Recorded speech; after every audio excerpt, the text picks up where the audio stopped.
Hello everyone, आप देख रहे हैं my YouTube channel Lucknowi gardener.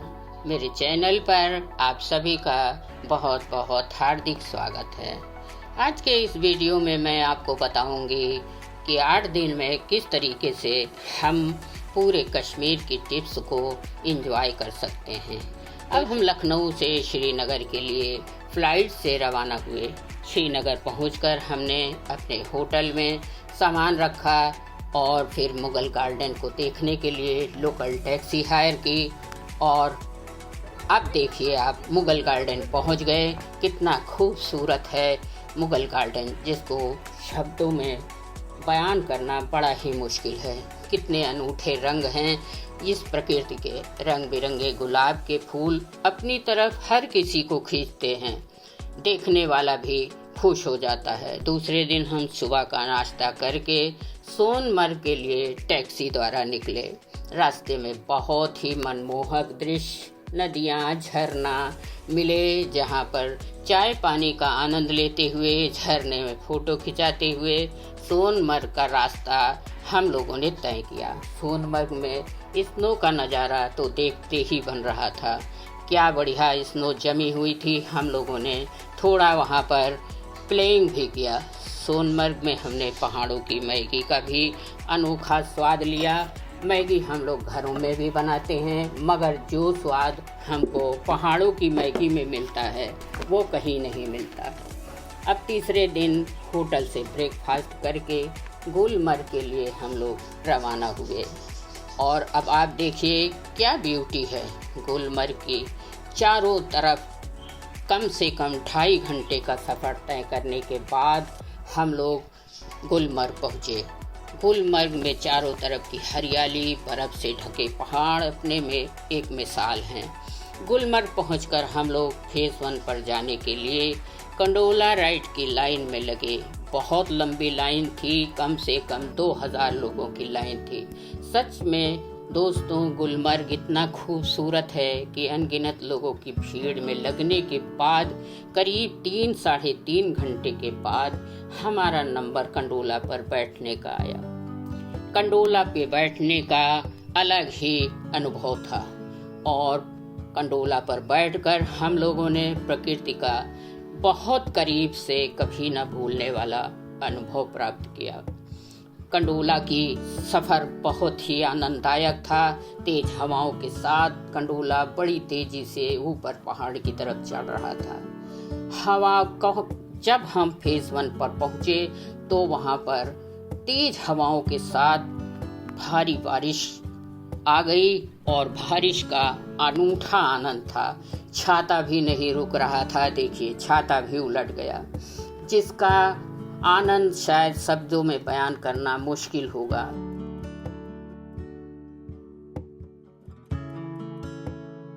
चौथे दिन हमने लोकल टैक्सी हायर की। पूरा श्रीनगर लोकल खूब अच्छे से घूमा, एंजॉय किया।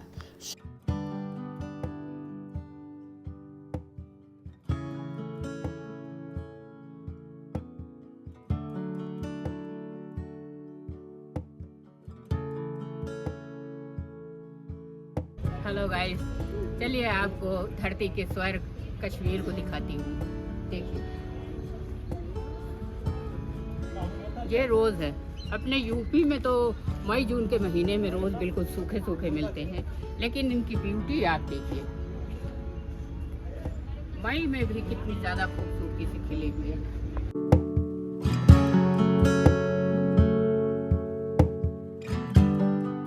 शाम को डल झील में लगभग 2 घंटे की बोटिंग की, जिसका नज़ारा था। बोट में बैठ के मैंने काफ़ी और कावा का आनंद लिया और ट्रेडिशनल ड्रेस में फ़ोटो भी खिंचवाई नाव में बैठकर। कई नाव वाले पास में आ जाते हैं और कोई फ्रूट बेच रहा है, कोई अपने डेकोरेशन के सामान बेच रहा है, कोई ट्रेडिशनल ड्रेस की फ़ोटो खींच रहा है। शायद किसी ने सच ही कहा है, अगर धरती पर स्वर्ग है कहीं पर तो ये कश्मीर में ही है। मैं बचपन में सुनती थी कि कश्मीर में हाउस बोट होते हैं। तो बोटिंग में मैंने कश्मीरी ड्रेस में फ़ोटो खिंचवाई, खूब नाव में खाया पिया। रात को हम लोग वापस अपने एक रात के लिए हाउस बोट में स्टे किया। मेरा बेटा बोला, हम 3 लोग गए थे, हम, हमारे साहब और छोटा बेटा। वहीं डल झील में एक तरफ मीना बाजार भी है।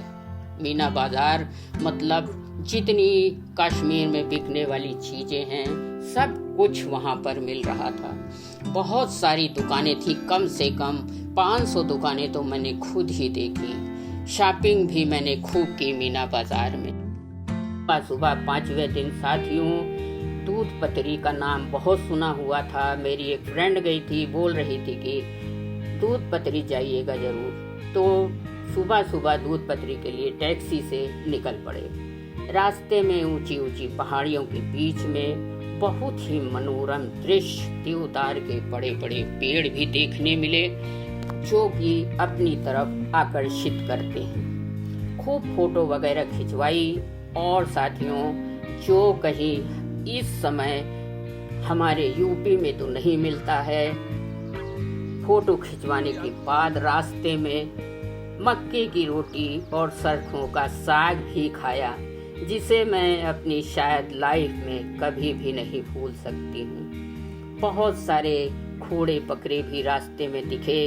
और अब देखिए क्या सुंदर नज़ारा है दूध पतरी का। यहाँ पर शैली गंगा जी हैं, जिनकी कल कल की आवाज़ बहुत दूर, मीलों दूर, 20 किलोमीटर दूर तक गूंजती है। हमने खूब एंजॉय किया, ट्रेडिशनल ड्रेस में फ़ोटो भी खिंचवाई।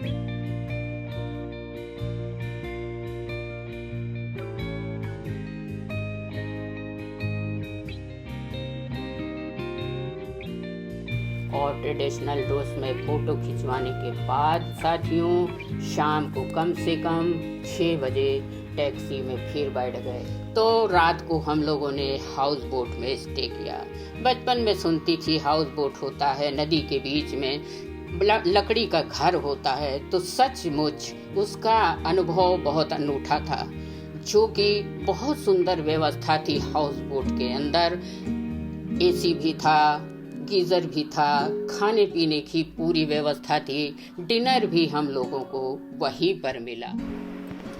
छठे दिन फिर सुबह सुबह हम लोग पहलगाम के लिए टैक्सी से निकले। में देखिए एप्पल का बाग आपको दिखा रही हूँ। इस समय अभी पके तो नहीं लगे हैं, लेकिन आपको फ्रूट दिखा रही हूँ। देखिए कितनी मात्रा में फ्रूट लगे हुए हैं। ये देखिए आप, बहुत ज्यादा मात्रा में फल लगे हैं।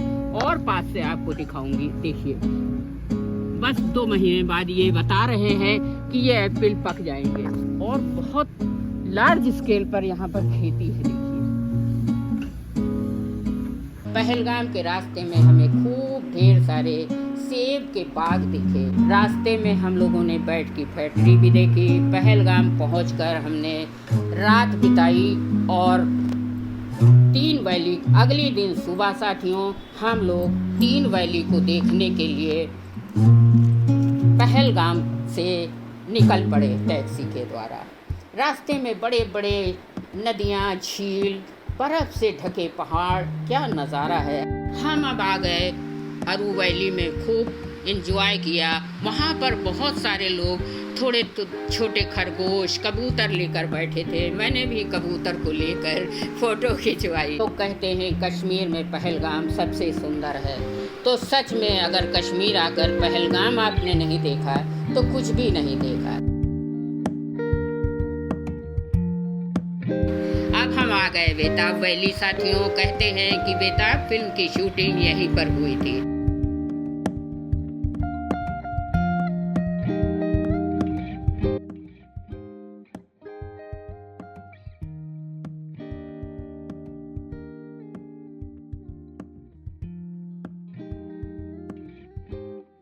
हमने खूब एंजॉय किया, आइसक्रीम खाई, फोटो खिंचाई।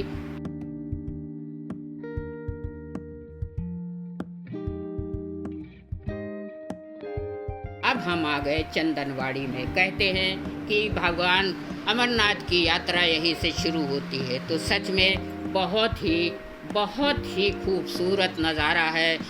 चंदनवाड़ी का। तो चंदर वैली का साथियों, यहाँ पर देखिए बर्फ़ भी जमी हुई है। हम लोगों ने बहुत ज़्यादा इंजॉय किया। 8वें दिन हम हवाई जहाज़ द्वारा लखनऊ वापस आ गए। बस हमारी यात्रा यहीं पर समाप्त होती है। अगर आपको मेरी कश्मीर की सैर का वीडियो अच्छा लगा है तो लाइक शेयर ज़रूर करिएगा।